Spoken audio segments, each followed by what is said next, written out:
In the autumn of 1965, 4 members of the Higgins family simply vanished from their cottage in the Yorkshire village of Ashworth, leaving no trace behind. This disappearance might have faded into the archives as merely another unsolved case for the local constabulary, had investigators not discovered something 3 months later. A concealed chamber beneath St. Mary's Church containing the family's personal effects, alongside detailed journals documenting rituals that the Church of England had formally prohibited centuries earlier. What makes this particularly unsettling is that the final journal entry was dated 2 weeks after the family was reportedly last seen. For nearly 6 decades now, the Church has maintained complete silence regarding this discovery, and the Higgins family cottage continues to stand abandoned even today. What deepens the disturbing nature of this case considerably is that when investigators eventually managed to access sealed church documents in 1985, they uncovered evidence that the Higgins family wasn't the first to disappear under these particular circumstances. This evening, I'm going to share what truly transpired in that peaceful Yorkshire village, drawing from documents that have remained confidential until this moment, including testimony from the sole surviving witness who has finally chosen to break 4 decades of silence. Before we proceed further with the Higgins family narrative and their connection to St. Mary's Church, I should mention that this channel isn't meant for everyone.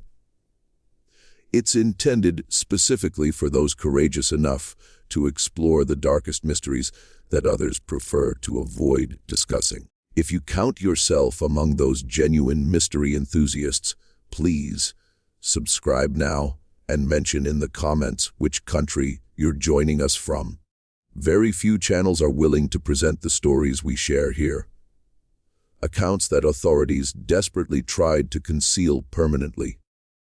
Now, let's venture into the shadows of 1965 Yorkshire and uncover what terror actually awaited in Ashworth village. What occurred in that modest Yorkshire community would fundamentally challenge everything residents believed about their peaceful, religious village and expose a conspiracy of silence that had shielded unspeakable secrets for nearly 50 years. Ashworth existed as one of those villages where time appeared to flow differently, where ancient stone walls contained memories spanning 8 centuries of human presence. Situated deep within the Yorkshire Dales, encircled by rolling hills that transformed to purple with heather each autumn, it housed barely 300 souls, most of whom could trace their family lineages back 5 or 6 generations within the same small cluster of cottages. The village revolved around St. Mary's Church, an impressive Norman construction that dominated the landscape with its weather-worn limestone tower reaching nearly 100 feet into the Yorkshire sky. This church had been erected in 1187 upon the foundation of an even older Saxon chapel, and local tradition maintained that the location had been regarded as sacred long before Christianity ever reached the Dales. The massive oak doors, strengthened with iron bands that had blackened through centuries of exposure, produced ominous creaking sounds in the wind that constantly swept down from the moors. That autumn of 1965 brought an unusual cold to Yorkshire that appeared to penetrate the very essence of the village. The leaves transformed earlier than anyone could recall, coloring the hillsides in deep crimsons and golds that seemed almost unnaturally vivid. A persistent fog had started settling over the valley each evening around sunset, clinging to St. Mary's ancient stones as though it were a living entity. This fog grew so dense that numerous residents reported feeling completely disoriented while walking through the churchyard at dusk, as though the familiar pathways had somehow shifted within the mist. The church bells, which had rung punctually for hundreds of years, marking hours and summoning the faithful to worship, began to sound different that autumn. Mrs. Agnes Peaton, who had resided adjacent to the church for 63 years, noticed this first. The bronze bells seemed to produce a deeper, more resonant tone than she remembered, as though the very air had thickened around them. Occasionally, late at night, she would swear she heard the bells ringing when they shouldn't be, soft, mournful peals that appeared to emanate from underground rather than from the tower above. Thomas Arthur Higgins was a man whose life operated with clockwork precision. At 38, he had inherited both his methodical nature and his position at the village post office from his father, who had inherited them from his own father before him. Each morning, at precisely 7 o'clock, Thomas would emerge from his cottage on Church Lane, dressed in his carefully pressed suit and carrying his worn leather satchel. He would walk his 2 children, Margaret Rose, aged 12, and young William Thomas, age 8, to the village school before continuing to his work sorting mail and managing telegrams for the entire valley. Thomas was a reserved man who kept his thoughts private, but those who knew him well described him as deeply religious in the traditional Yorkshire manner. Devout, without being demonstrative, faithful yet practical, he served as a church warden at St. Mary's and could be found every Sunday morning, ensuring the hymn books were properly arranged and the collection plates were clean. His faith was as constant and dependable as the Yorkshire hills themselves, which made what happened to him even more incomprehensible to those who knew him. Eleanora Mary Higgins, Nene Whitelock, had come to Ashworth as a young bride 15 years earlier. At 35, she retained the striking beauty that had first captured Thomas's attention at a church social in nearby Hawes. Her dark hair, which she wore in a practical style befitting a village mother, still caught the light in ways that made her appear younger than her years. Eleanora managed their small cottage with the same methodical precision that characterized the entire Higgins family. Yet there was something more restless in her nature, a curiosity about the world that sometimes placed her at odds with the conservative traditions of village life. Eleanora had always maintained an interest in local history and folklore, spending considerable time in the village library reading about ancient Yorkshire dales customs. She cultivated a garden filled with wildherbs and wildflowers that many older villagers recognized as plants their grandmothers had grown for purposes no longer discussed in polite company. When questioned about her unusual botanical interests, Eleanora would simply smile and mention that she enjoyed keeping old traditions alive, though she never specified exactly which traditions she meant. The Higgins children were the pride of the village school. Margaret Rose was a serious, thoughtful girl who excelled in her studies and helped her mother with household duties without complaint. She had inherited her mother's dark hair and her father's steady temperament. Though teachers noticed, she sometimes seemed older than her 12 years, as though she carried knowledge weighing heavily on her young shoulders. Margaret loved reading, particularly books about history and mythology, and could often be found in the churchyard copying inscriptions from the oldest headstones into a notebook she carried everywhere. William Thomas, known to everyone as Billy, was the village's acknowledged charmer. At 8 years old, he possessed an infectious laugh and curiosity about everything around him that endeared him to every adult in Ashworth. He was particularly fascinated by the church, spending hours examining the carved stone gargoyles, decorating the exterior walls, and asking endless questions about the stained glass windows' meanings. Billy had a habit of drawing constantly, filling notebook after notebook with sketches of the church, the surrounding countryside, and, increasingly as autumn progressed, disturbing images that his teacher found difficult to interpret. The village of Ashworth operated according to rhythms established centuries earlier. Market day still occurred every Thursday in the small square beside the church, though merchants now arrived by motorcar rather than horse and cart. The pub, the Shepherd's Rest, served as the unofficial town hall where news was shared and opinions formed. The post office doubled as a general store, and the village school taught children from 5 to 14 before they were sent to the larger town of Hawes for their final education. But beneath this veneer of rural tranquility, Ashworth harbored secrets going back generations. The village had always been isolated, not just geographically but culturally. The old families, the Whitlocks, the Carrs, the Thorntons, and a handful of others, maintained traditions and observances that outsiders rarely glimpsed. These families intermarried regularly and shared knowledge passed down through carefully chosen bloodlines. Mrs. Margaret Thornton, the village librarian and unofficial keeper of local lore, was a descendant of one of Ashworth's founding families. Her cottage contained books and manuscripts collected over centuries, including texts the church had tried to suppress during various periods of religious reform. Mrs. Thornton was a small bird-like woman in her 70s who spoke in whispers and seemed to know everyone's business before they knew it themselves. She had never married, dedicating her life instead to what she called preserving our heritage. Dr. Edmund Carr, the village physician, was another member of the old families. At 55, he had returned to Ashworth after studying medicine in Edinburgh, bringing modern medical knowledge that he somehow managed to blend with older healing traditions his grandmother had taught him. Dr.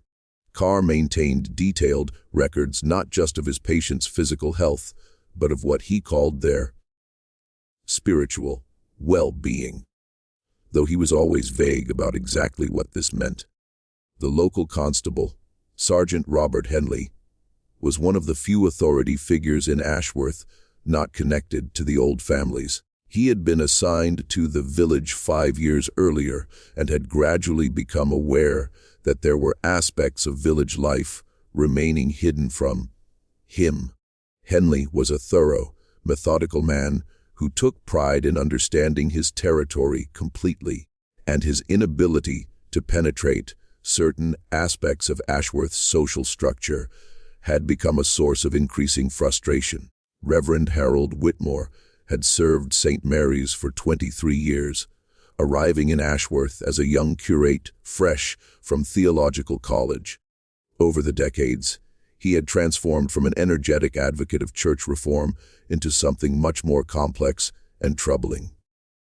His study, located in the rectory beside the church, was filled with ancient manuscripts, archaeological artifacts, and books on subjects that seemed to have little connection to conventional Anglican theology.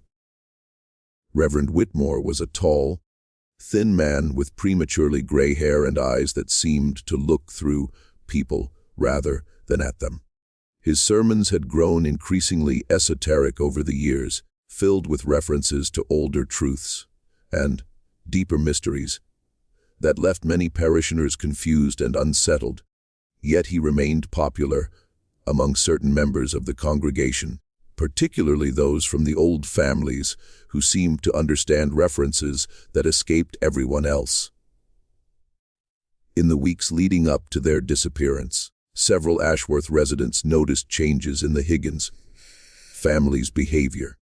The alterations were subtle at first. Eleanora spending more time in the churchyard, Thomas appearing distracted and worried, the children becoming more withdrawn. But as October progressed, these changes became impossible to ignore.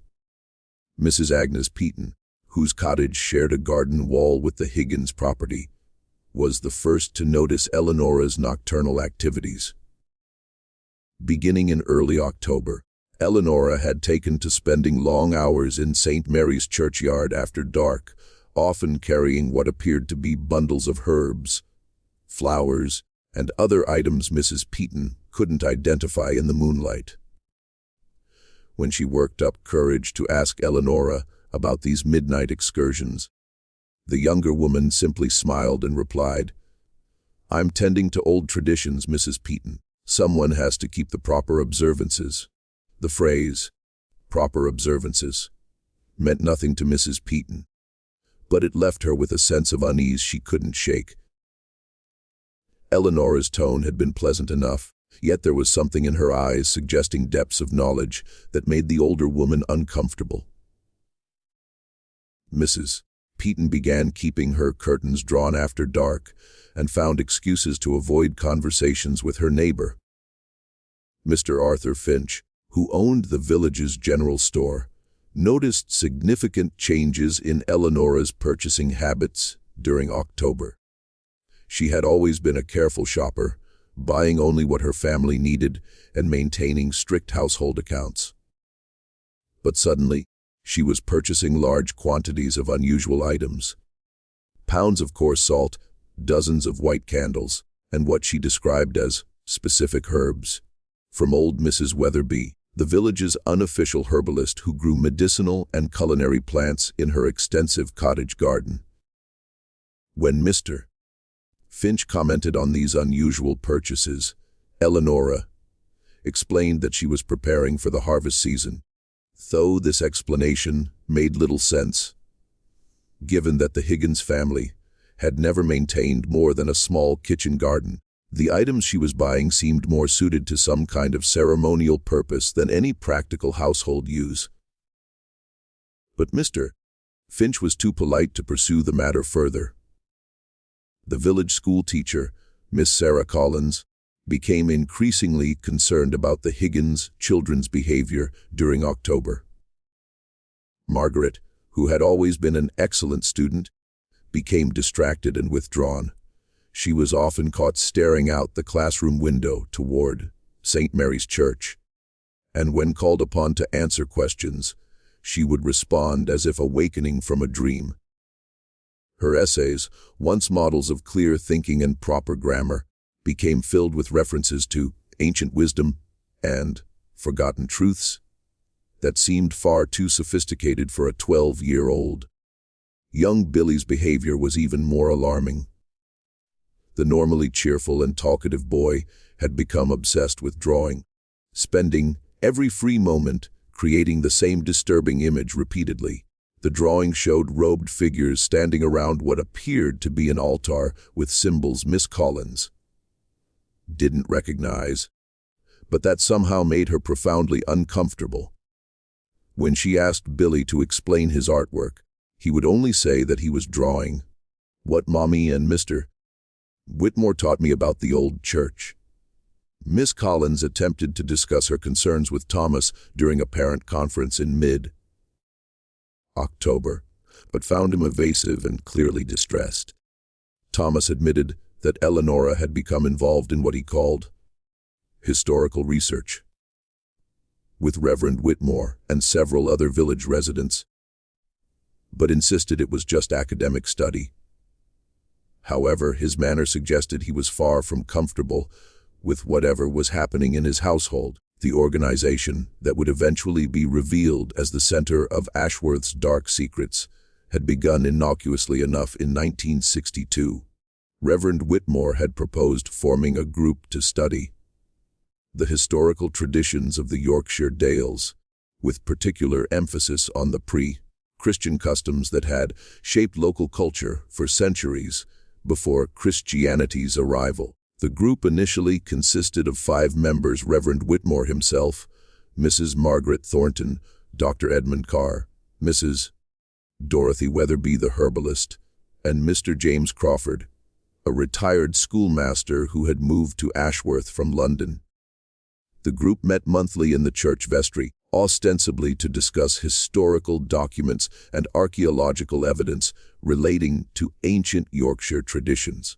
They called themselves the Ashworth Historical Preservation Society and claimed to be working on a comprehensive study of local folklore that would eventually be published as a book for future generations' benefit. Eleanora Higgins joined the group in the spring of 1964, drawn by her long-standing interest in local history and encouraged by Reverend Whitmore, who had noticed her extensive reading on folklore and traditional customs. Eleanora proved to be an enthusiastic and dedicated member, contributing research on herbal medicine and seasonal celebrations that impressed the other participants with its depth and authenticity. What the public didn't know was that the Historical Preservation Society's activities had gradually evolved far beyond academic research. By 1963, the group had begun what they called practical demonstrations of ancient rituals, initially justifying these activities as necessary for understanding the historical context they were studying. These demonstrations started simply enough: seasonal celebrations based on agricultural cycles, herbal preparation techniques used for centuries, and meditation practices they claimed derived from Celtic spiritual traditions. However, under Reverend Whitmore's guidance, these practices had grown increasingly complex and disturbing. The vicar had convinced the group that true understanding of ancient traditions required not just intellectual study, but experiential participation. He argued that the early church had suppressed valuable spiritual knowledge and that recovering these traditions was not only academically important, but spiritually necessary. By the time Eleanora joined, the group was meeting twice monthly, with additional special observances scheduled around what they called significant dates in the ancient calendar. These observances took place in a room beneath St. Mary's Church that Reverend Whitmore claimed to have discovered during renovation work. The room, he explained, had been used for religious purposes long before the current church was built and represented a direct connection to the spiritual practices of their ancestors. Eleanora's enthusiasm for the group's work impressed all the members, but it was her suggestion that families should participate together in certain rituals that marked a turning point in the organization's development. She argued that many ancient traditions were specifically designed around family units, and that incomplete participation might actually be dangerous, potentially leaving rituals unfinished in ways that could have negative consequences. Thomas Higgins had initially been skeptical of his wife's involvement with the Historical Preservation Society, but Eleanora's obvious happiness and intellectual stimulation had gradually won him over. She would return from meetings, filled with excitement about new discoveries and insights, sharing stories about Yorkshire's hidden history that fascinated even Thomas's practical mind. When Eleanora suggested he might enjoy attending some of the group's presentations, Thomas agreed to visit one of their regular meetings. The meeting Thomas attended in June 1964 seemed harmless enough. Reverend Whitmore had prepared a lecture about medieval agricultural practices, complete with historical documents and artifacts borrowed from various local collections. The other members were clearly knowledgeable and passionate about their research, and Thomas found himself genuinely interested in learning about farming techniques his own ancestors might have used centuries earlier. However, as months passed and Eleanora became increasingly involved with the group's activities, Thomas began noticing troubling changes in his wife's behavior and attitudes. She started speaking critically of modern religious practices, suggesting that contemporary Christianity had lost essential spiritual knowledge that ancient traditions preserved. She began keeping unusual schedules, staying up late to read obscure texts Reverend Whitmore had given her, and waking before dawn to tend to plants and preparations that seemed to have no practical purpose. Most disturbing to Thomas was Eleanora's growing insistence that the children should be educated about the old ways. She began teaching Margaret and Billy about herbal medicine, seasonal celebrations, and what she called proper respect for the forces that shape our world. The children seemed to enjoy these lessons initially, but Thomas noticed they were becoming secretive about what they learned, sharing private jokes and references he didn't understand. In September 1965, Thomas decided to speak directly with Reverend Whitmore about his concerns. He arranged a private meeting in the vicar's study, intending to discuss Eleanora's growing obsession with the historical group and its effect on their family life. What he discovered during that conversation would haunt him for the few remaining weeks of his life. Reverend Whitmore received Thomas in his study, a room that had always seemed cluttered with books and papers, but now appeared almost overwhelming in its density of strange artifacts and unfamiliar texts. The vicar listened patiently as Thomas explained his worries, nodding sympathetically and asking thoughtful questions about specific examples of Eleanora's changed behavior. But when Thomas finished speaking, Reverend Whitmore's response was not what he had expected. Instead of offering reassurance or suggesting ways to moderate Eleanora's involvement with the group, the vicar launched into an explanation of why the family's participation in the Historical Society's work was not just beneficial but essential. He spoke about spiritual obligations transcending individual preferences, about ancient responsibilities certain families were chosen to fulfill, and about the dangerous consequences of abandoning traditions that had protected the community for generations. Thomas left that meeting more confused and concerned than ever. Reverend Whitmore's words had carried an undercurrent of threat that Thomas couldn't quite identify, but definitely felt. The vicar had made it clear that the Higgins family's continued participation in the group's activities was not merely desired but required, though he had never explicitly stated what might happen if they chose to withdraw. October 1965 brought an acceleration of strange events in Ashworth that seemed to center around the Higgins family. Eleanora's activities became more intensive and secretive, with multiple trips to the church each week and constant preparation of materials whose purpose she would not explain to her increasingly worried husband. The children's behavior became more erratic, with both Margaret and Billy displaying knowledge and using vocabulary that seemed far beyond their years. Dr. Edmund Carr would later testify that Thomas visited his office 3 times during October, displaying symptoms of severe anxiety and what the physician described as acute nervous exhaustion. Thomas complained of insomnia, loss of appetite, and what he called a feeling of impending doom. He couldn't shake. When Dr. Carr pressed him for details about his distress's source, Thomas would only say that Eleanora had become involved in activities he feared were dangerous for the whole family. During his final visit to Dr. Carr's office on October 25th, Thomas appeared to be on the verge of a complete breakdown. He spoke rapidly and incoherently about ancient obligations and ceremonies that can't be stopped once they begin. He asked Dr.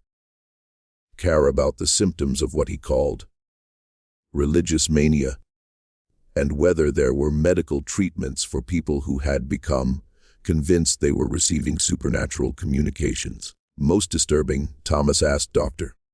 Carr whether he believed it was possible for old evil to persist in places where terrible things had happened in the past.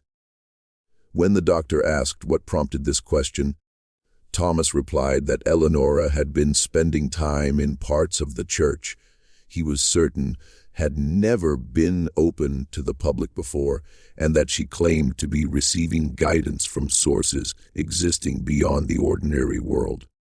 Dr. Carr recommended that Thomas speak with Reverend Whitmore about his spiritual concerns, advice he would spend the rest of his life regretting.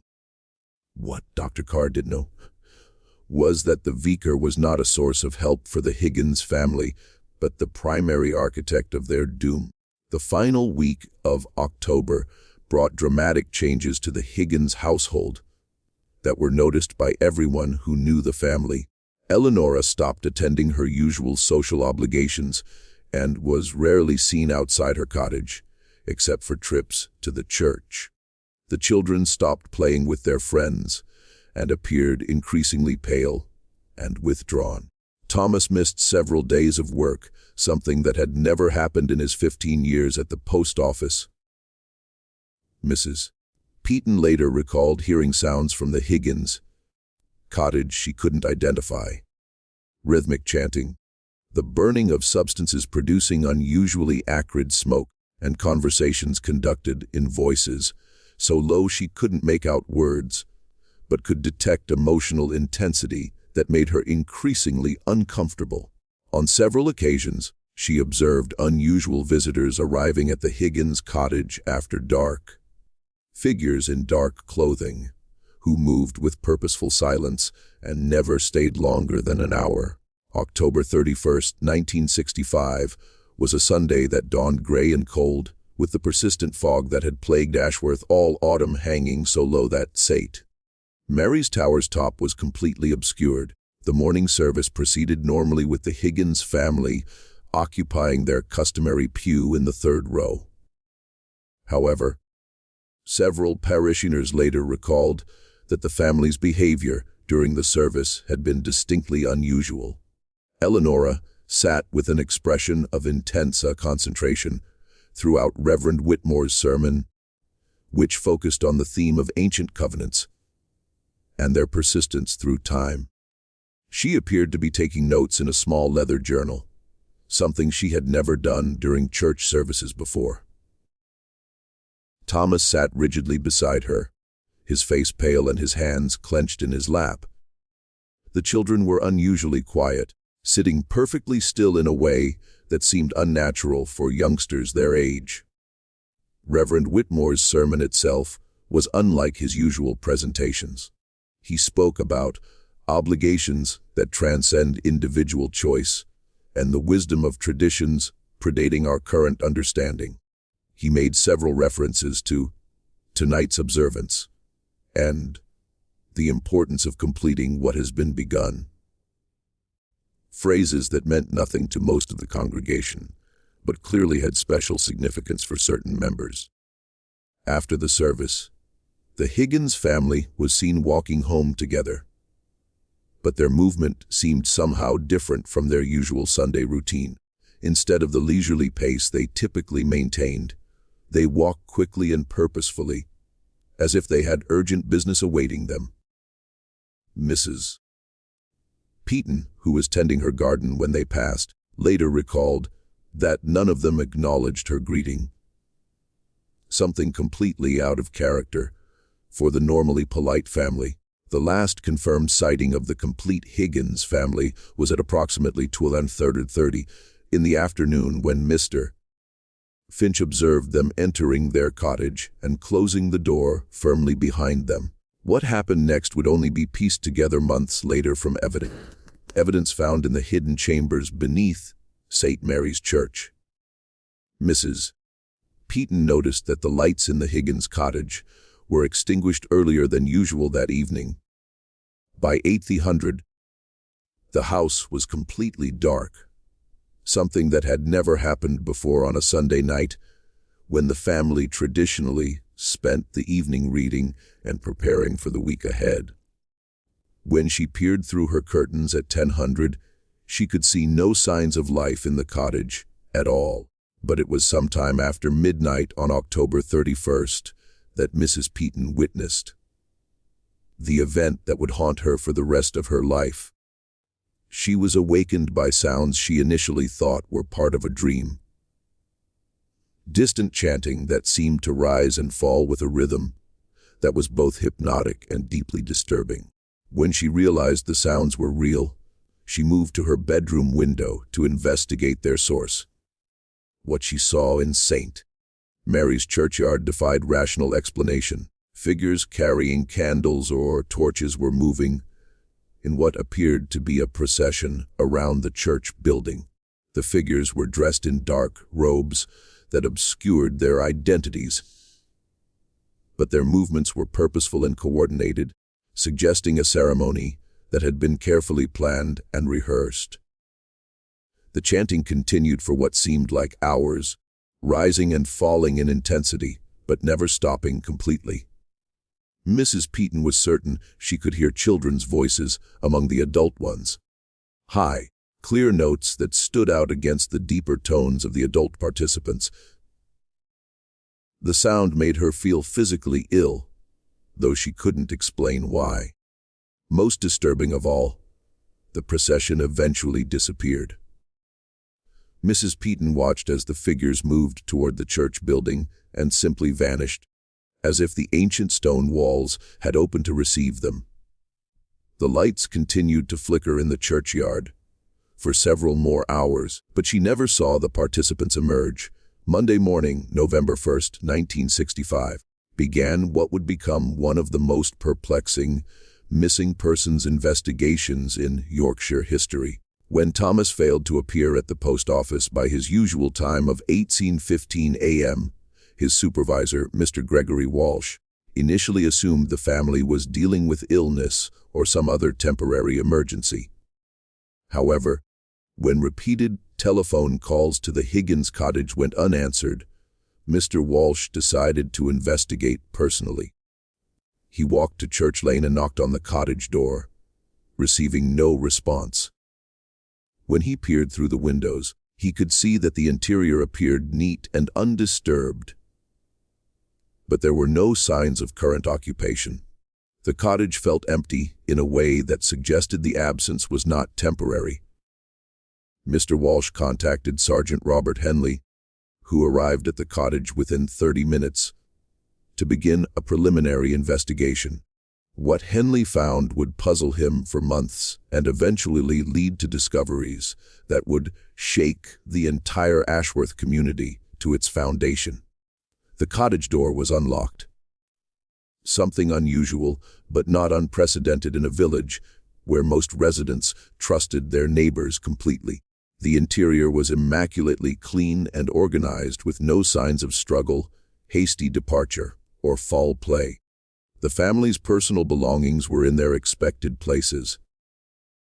Eleanor's purse hanging on its usual hook, Thomas's wallet in the dresser drawer where he always kept it, the children's school clothes laid out for Monday morning. In the kitchen, Henley found evidence that the family had prepared and eaten Sunday dinner. The dishes had been washed and put away, and there were no signs that a meal had been interrupted or abandoned. However, he did notice that certain items seemed to be missing from their usual locations. Candles Mrs. Peaton had mentioned seeing in the cottage, several books from Eleanor's collection of folklore texts, and what appeared to be some of the herbal preparations she had been working on in recent weeks. Most puzzling was the discovery in Thomas's small study. On his desk lay an open Bible turned to the book of Revelation, chapter 20, which deals with the binding of Satan and the judgment of the dead.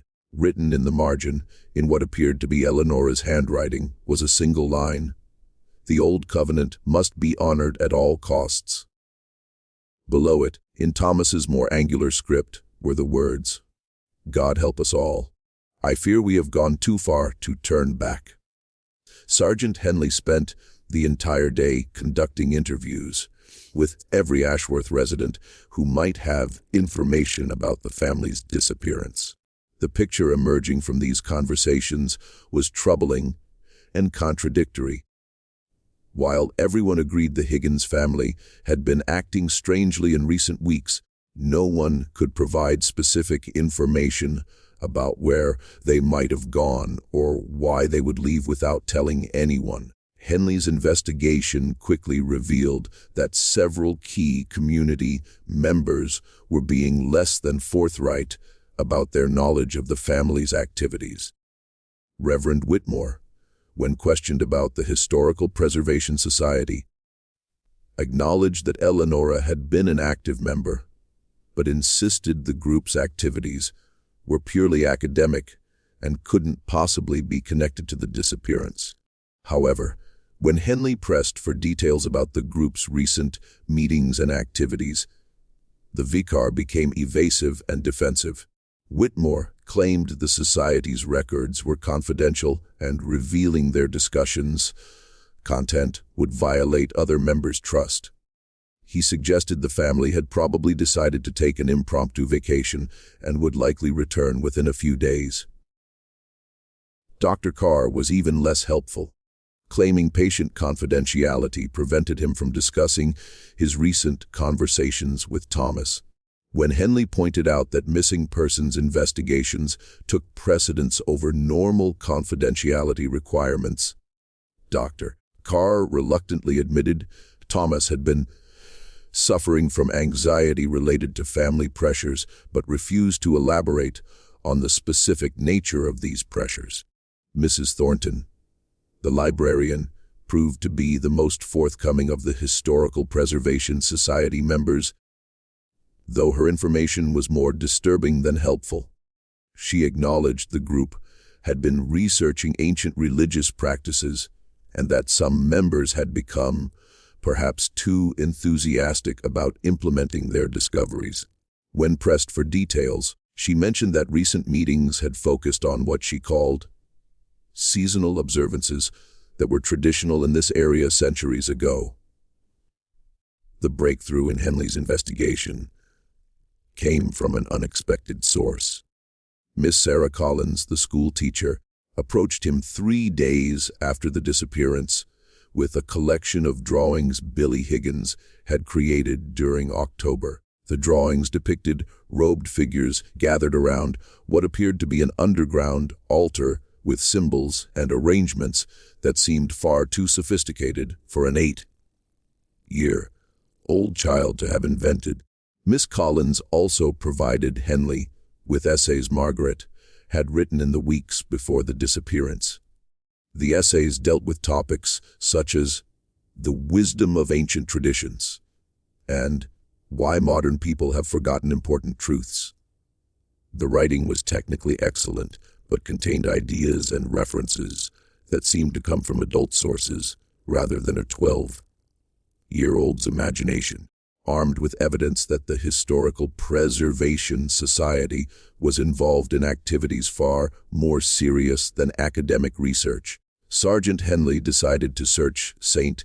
Mary's Church more thoroughly than his initial cursory investigation had allowed. What he discovered would transform the missing persons case into something far more sinister. Henley's attention was first drawn to discrepancies in the church's architecture that he had noticed during his initial search, but hadn't considered significant.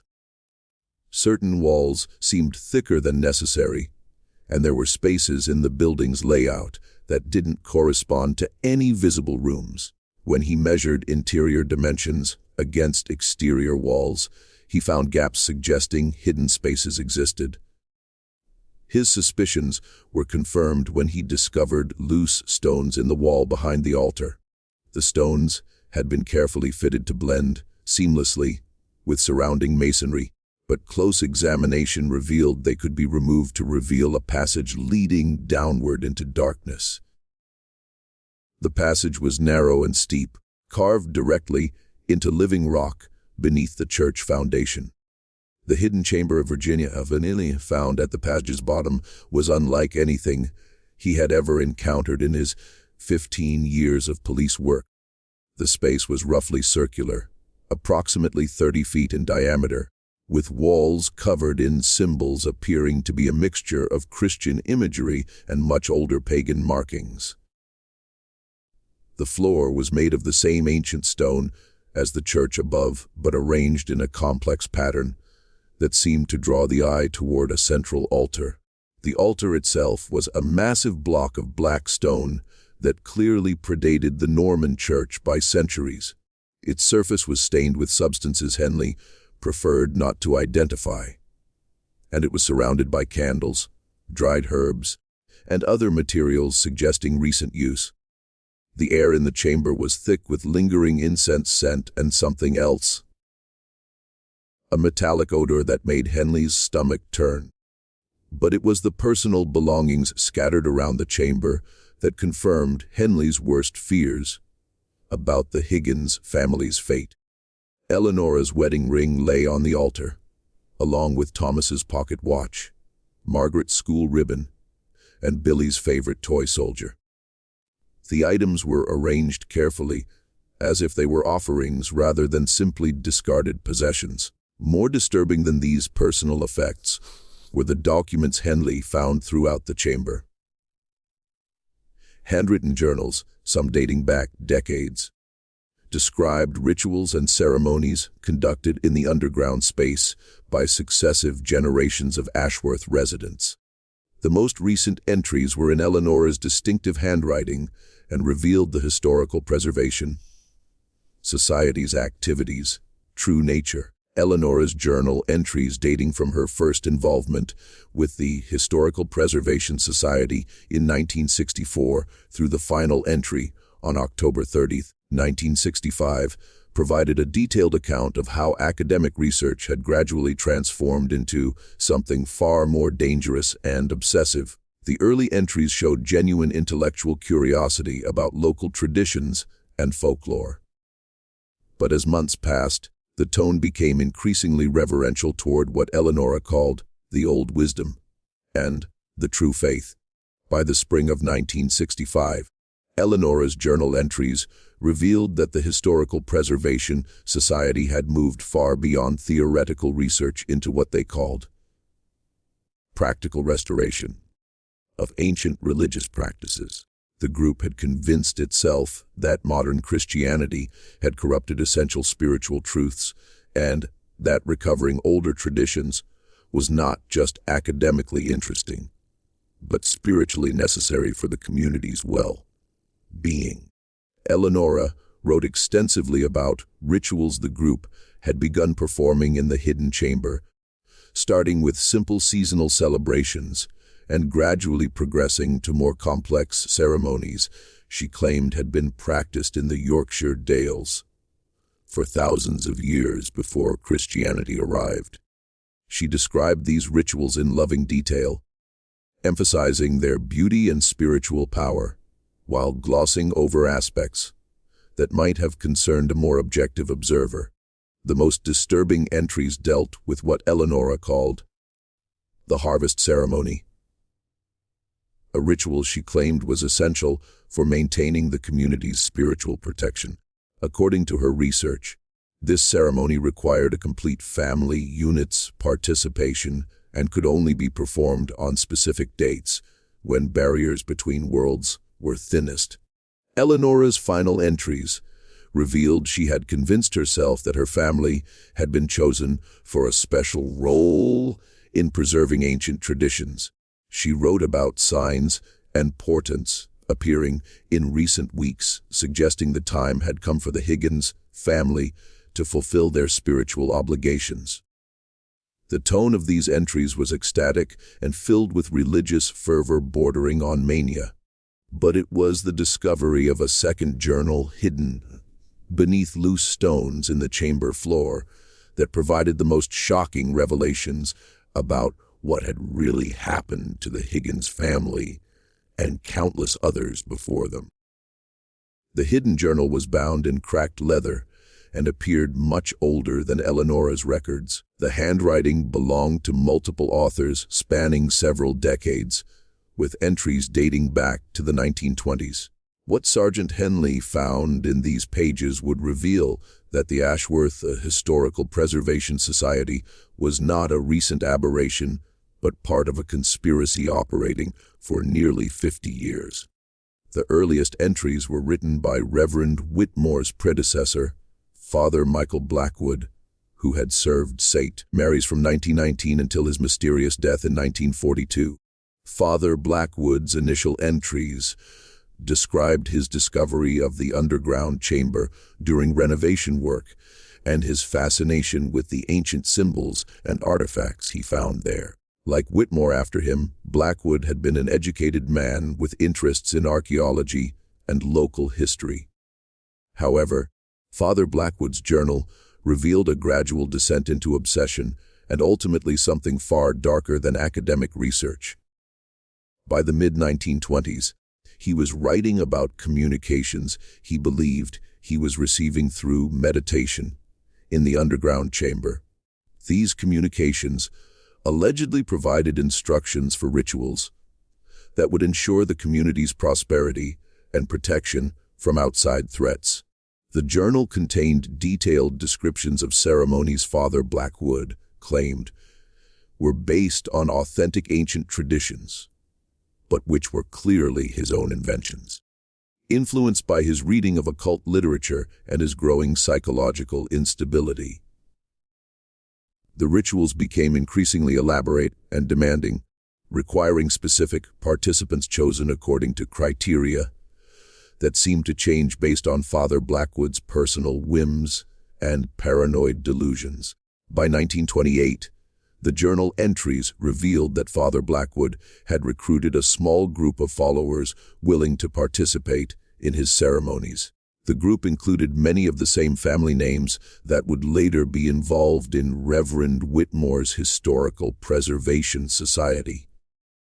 The Thorntons, the Carrs, the Weatherbys, and others. Father Blackwood had convinced these families that they were part of an ancient bloodline chosen to preserve sacred knowledge. The most horrifying entries described what Father Blackwood called the ultimate sacrifice. Ceremonies he claimed would ensure the community's protection, but which clearly involved entire families' murder. The first such ceremony was conducted in October 1930 and involved the Morrison family, who had recently moved to Ashworth from Scotland. Father Blackwood's description of their deaths was clinical and matter of fact, as if he were recording a routine religious observance rather than multiple murders. Henley's analysis of the journal entries revealed a consistent pattern followed for decades. Every few years, Father Blackwood and later Reverend Whitmore would select a family for what they called spiritual elevation.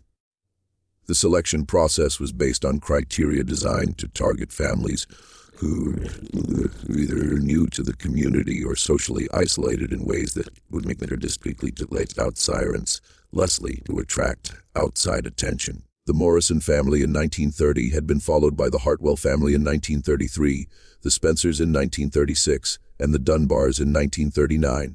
Each family's disappearance had been carefully orchestrated to appear voluntary.